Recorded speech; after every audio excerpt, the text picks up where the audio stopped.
Tuhan Yesus setia. Dia sahabat kita dalam segala susahku, selalu menghiburku. Dia mengerti bahasa tetesan air mata waktu badai mengamuk dan gelombang menyerang. Tuhan Yesus setia. Tuhan Yesus setia. Tuhan Yesus setia. Dia sahabat kita dalam segala susahku, selalu menghiburku. Dia mengerti bahasa tetesan air mata waktu badai mengamuk dan gelombang menyerang. Tuhan Yesus setia. Sama-sama kita katakan, Tuhan Yesus setia. Dia sahabat kita dalam segala susahku, selalu menghiburku. Dia mengerti bahasa tetesan air mata waktu badai mengamuk dan gelombang menyerang. Tuhan Yesus setia. Waktu badai mengamuk dan gelombang menyerang. Tuhan Yesus setia. Waktu badai mengamuk dan gelombang menyerang setiap kita, Tuhan Yesus selalu setia mendampingi kehidupan kita. Bapa yang baik, hari ini kami mendengarkan suara-Mu. Berbicara atas setiap kami. Ajar kami memahami dan mengerti.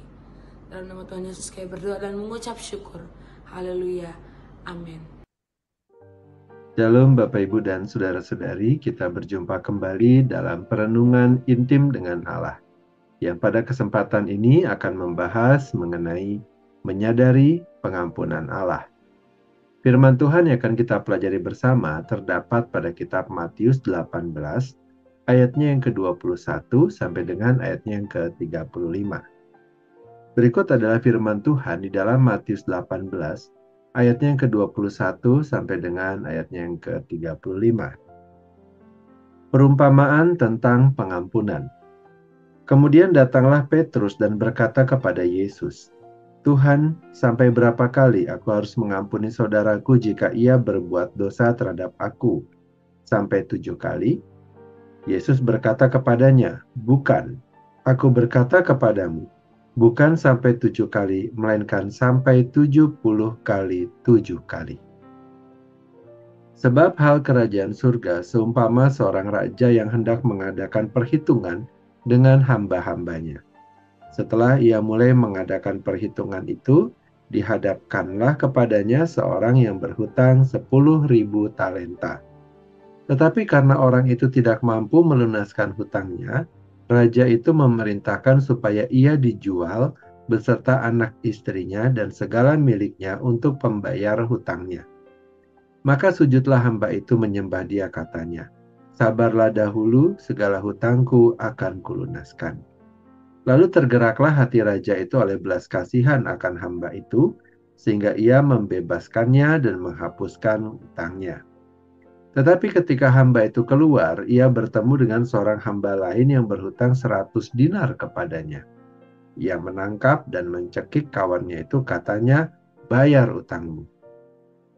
Maka sujudlah kawannya itu dan memohon kepadanya, "Sabarlah dahulu, hutangku itu akan kulunaskan." Tetapi ia menolak dan menyerahkan kawannya itu ke dalam penjara sampai dilunaskannya utangnya. Melihat itu, kawan-kawannya yang lain sangat sedih, lalu menyampaikan segala yang terjadi kepada tuan mereka. Raja itu menyuruh memanggil orang itu dan berkata kepadanya, "Hai hamba yang jahat, seluruh utangmu telah kuhapuskan karena engkau memohonkannya kepadaku. Bukankah engkau pun harus mengasihani kawanmu seperti aku telah mengasihi engkau?" Maka marahlah tuannya itu dan menyerahkannya kepada algojo-algojo sampai ia melunaskan seluruh utangnya. Maka Bapakku yang di surga akan berbuat demikian juga terhadap kamu, apabila kamu masing-masing tidak mengampuni saudaramu dengan segenap hatimu. Demikianlah pembacaan firman Tuhan. Berbahagialah kita yang mendengarnya dan tekun melaksanakannya. Bapak, Ibu, dan saudara-saudari, pertanyaan Petrus kepada Yesus yang telah kita baca dan dengarkan tadi tampak sederhana, namun sesungguhnya menyentuh dasar terdalam dari kehidupan rohani. "Tuhan, sampai berapa kali aku harus mengampuni saudaraku jika ia berbuat dosa terhadap aku? Sampai 7 kali?" Petrus mengira bahwa kemurahan hati memiliki ukuran, bahwa pada titik tertentu pengampunan harus berakhir. Tetapi Yesus menjawab dengan cara yang menembus semua logika moral manusia. Bukan sampai 7 kali, melainkan sampai 70 kali 7 kali. Jawaban itu bukan hitungan, melainkan penyingkapan. Yesus mengungkapkan bahwa kasih Allah tidak mengenal perhitungan dan bahwa orang yang hidup di dalam pengampunan sejati tidak lagi menghitung berapa kali ia harus mengampuni. Untuk menanamkan kebenaran ini lebih dalam, Yesus bercerita tentang seorang raja yang hendak mengadakan perhitungan dengan hamba-hambanya. Salah satu hambanya berhutang 10.000 talenta, jumlah yang tidak terbayar bahkan dalam 1.000 kehidupan. Ketika ia tidak sanggup melunasinya, raja memerintahkan agar dia dan seluruh keluarganya dijual. Dalam keputusasaan, hamba itu bersujud dan memohon belas kasihan. "Sabarlah dahulu, segala hutangku akan kulunaskan." Permohonan itu mustahil, tetapi belas kasihan raja melampaui logika. Ia bukan hanya menunda pembayaran, melainkan menghapus seluruh utang itu.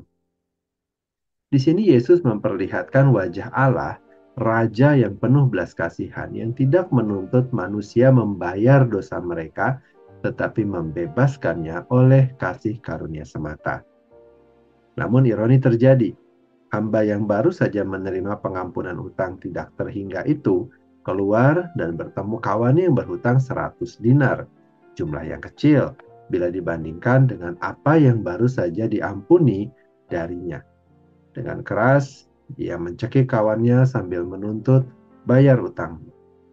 Kawannya memohon dengan kata-kata yang sama seperti yang ia ucapkan sebelumnya, tetapi kali ini belas kasihan tidak ditemukan. Ia menolak, menyerahkan kawannya ke penjara, dan menutup hatinya terhadap permohonan yang seharusnya ia paham.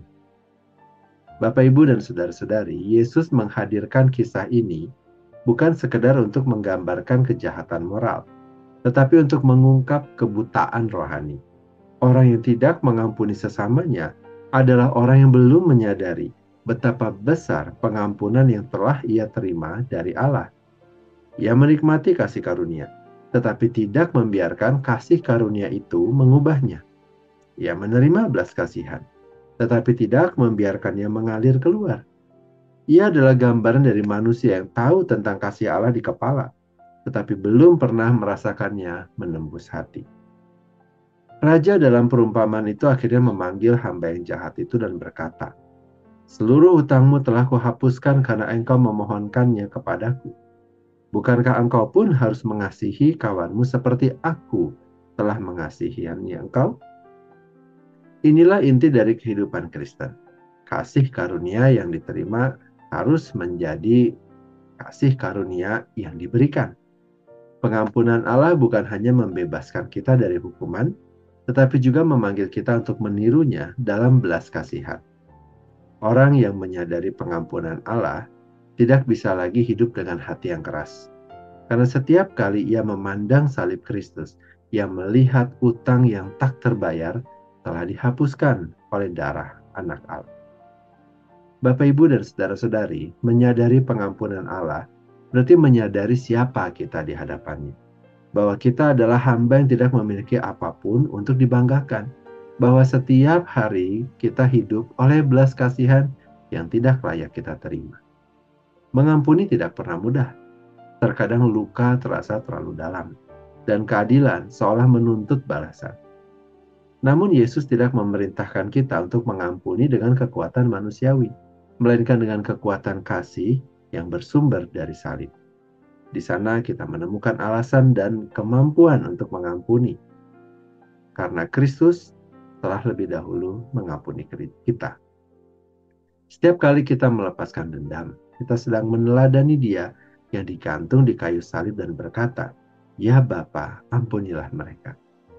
Pengampunan sejati bukanlah menghapus kebenaran, tetapi menyerahkan keadilan kepada Allah sambil membiarkan kasih-Nya menutup luka yang paling dalam. Yesus menutup perumpamaan ini dengan peringatan yang serius. Bapakku yang di surga akan berbuat demikian juga terhadap kamu apabila kamu masing-masing tidak mengampuni saudaramu dengan segenap hatimu. Pengampunan bukan sekedar tindakan moral, melainkan bukti bahwa hati kita telah disentuh oleh kasih karunia. Orang yang telah mengerti betapa besarnya utang yang dihapuskan tidak akan tega menahan belas kasihan kepada orang lain.